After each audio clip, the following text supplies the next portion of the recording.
Hi guys, you're welcome to Next Part Gaming Lounge, and today I'm going to be the host and he's going to be the guest. Normally, it's always the other way around.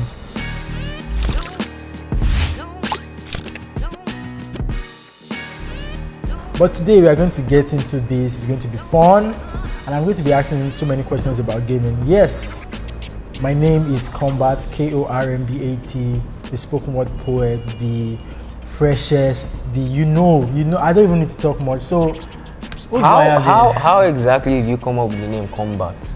Kormbat, K-O-R-M-B-A-T, is a long story, and that's not the subject of what we are doing today, because I know he's trying to avoid. But then he sounds more like a gamer if he says he's called Kormbat, but then he says he's a written word poet. I guess we'll find that out during this conversation. So, what is your name and what do you do for a living? Now that's weird. Everyone knows me as Liam, but now if you'd ask me for my full name, that would be Williams. Oh. Hold it. Falodun. Yeah. Oh. Now, what do I do for a living? Actually, I do tell my mom that I play games for a living, but definitely she does not believe me. So I'm so sure she won't agree to that. On recording, I would say Mommy, forgive me. I play video games for a living. Wow. So how has that panned out for you? Do you find joy? Do you find fulfillment? And is the pay that good? Okay, so generally when it comes to esports, for the pay, it's mainly, it's more of like winner takes all. So you have to be like really good to win. So it's when you win, you make money in a way. So have you ever won a competition or championship? This is going to be bragging on camera. Have I won like a top-notch competition? No. Okay.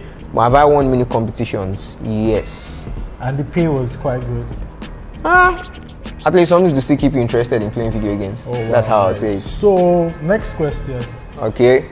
What is your best game of all time? This is where we're going to settle the scores. What is your best game of all time? I know I have a lot of fans and haters at the same time, but best game of all time. Just this is hard. There are a lot of games I enjoy. There's God of War. There's the Spider-Man. Spider-Man's even awesome. There's even Mortal Kombat.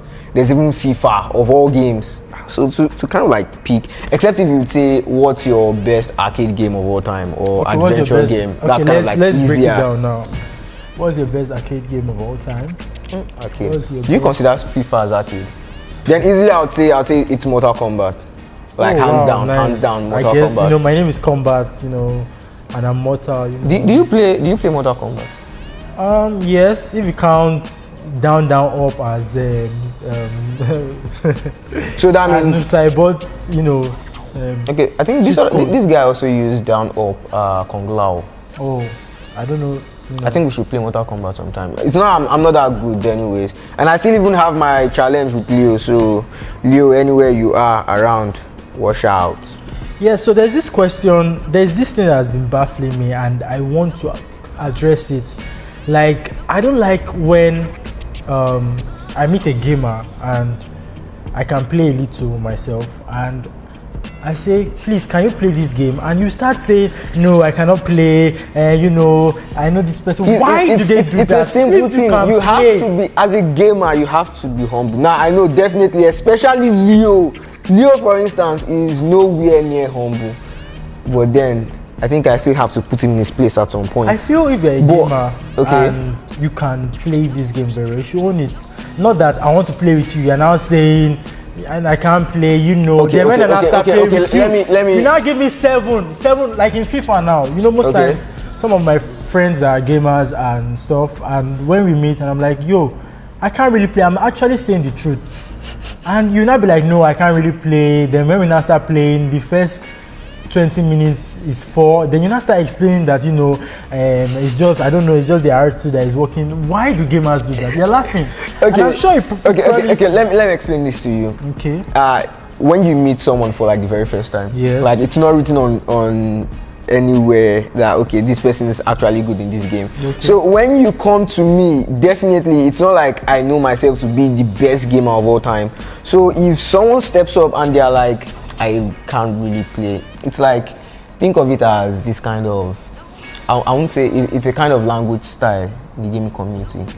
Except if you are undisputed, then you can have that kind of bragging rights. But if you are not, it's you consider it a sin to kind of like then claim that. And again, what's the guarantee that this stranger who says they can't play, they are not on a mission to kind of like to destroy me as well. So if you come and you tell me you can't play, automatically I really can't play. So we're on level playing field. But then if generally what you do is you go all out, because you have to be safe, you have to protect your reputation.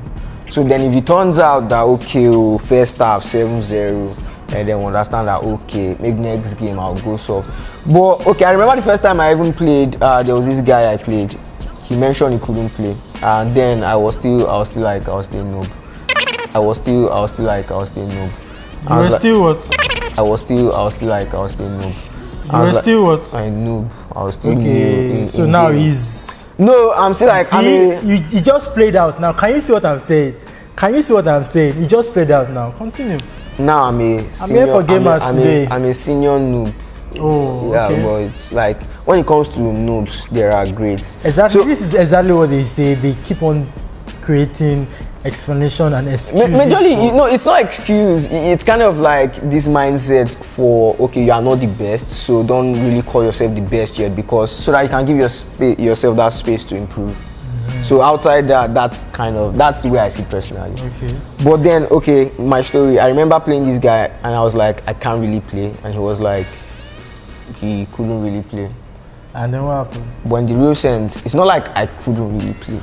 I could actually play, but not on the level I felt was like grand style.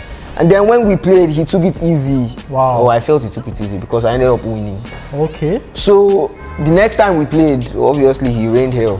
Wow. So you can imagine, next time he won't take his chances when he meets someone and the person is like, I can't play. Wow. Things could end up bad. And you know it's really bad for it. Like it will hurt your confidence. Yes, if you meet someone who claims not to know how to play, to get beat up by that person. That's a strange thing. That it's a nightmare.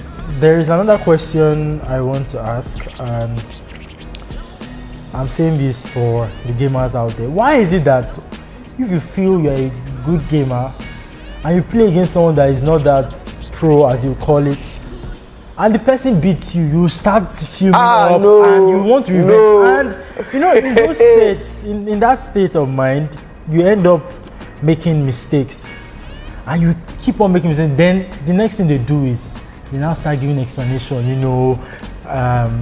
Okay, I woke up this morning I think brushed my teeth well. No, first of all, let me hold you there. Why must you give an explanation that doesn't relate to your gaming? They beat you. Why are you now trying First to of all, the shoe I normally wear puts me at an elevated level, then all of a sudden I'm wearing a brown shoe today. So why is it that they give that explanation? Okay, first of all, the very good gamers, those who are really good, don't make excuses for failure. Okay. But now, when it comes to gaming, as much as we kind of like did for leisure, the main aim of the game is to win the game. Yes. So if I lose, it's own it. You lose. Yeah, some do, but like you woke up and you slept on the other side of the bed. So when you're pressing the R1. Okay, you know what? Properly. At that point, when someone who is like at least to some extent established, gets to lose to someone who is kind of like new, it in a way puts question on your strategy. Like if it happened once, what's the guarantee it won't happen again? What's the guarantee it won't happen the third time? So I think for people who give excuses, it's kind of like it's more of a personal thing to me. Like it's more of, I know friends who when they lose would kind of like jump over to, I know they are looking at me right now, they jump over to match facts and we'll check how many shots on target did I have. Yes, exactly. Yeah, but then there are some who are like, when they get this, they'll be like, okay, yeah, nice game, good football, good football. The next question I wanted to ask, this is for the FIFA and PES gamers. Why is it that, okay, we are playing a football match now, you are Arsenal, I am PSG, obviously our start rate is, PSG might be higher than Arsenal in the normal game. It's okay now, we've done Arsenal, we've done PSG, we are playing, you can play, I can play. Why is that halfway into the game you're now telling me, there's Cavani, there is Di Maria? Didn't you choose it in the first place? Arsenal is not good. Why would you even pick Arsenal go? You see? That's one thing against gamers. Inside the if you are good, you should be able to beat me with any team apart from I don't understand what you are saying. Okay, for instance, there is this a friend of mine. We had this challenge. We were trying to argue out who is the better gamer, and then we're like, okay, instead of you using your favorite team, his was Barcelona. Mine was even also. How would you be a Barca fan? I'm a Barca fan. You are the world best player in the world. Yeah, I agree. Every time, and the team, I wouldn't say that we do every time is just amazing. Okay, outside Messi, what else does Barca do? Barca they have a team. The team network. They communicate well. They have. You see, it's not all about the best players in the world. It's about the best team. And Barca, for me, has the best team. This will be a football world that we're going to have right here, and there will be blood on the floor. Remember, my name is Kormbat. So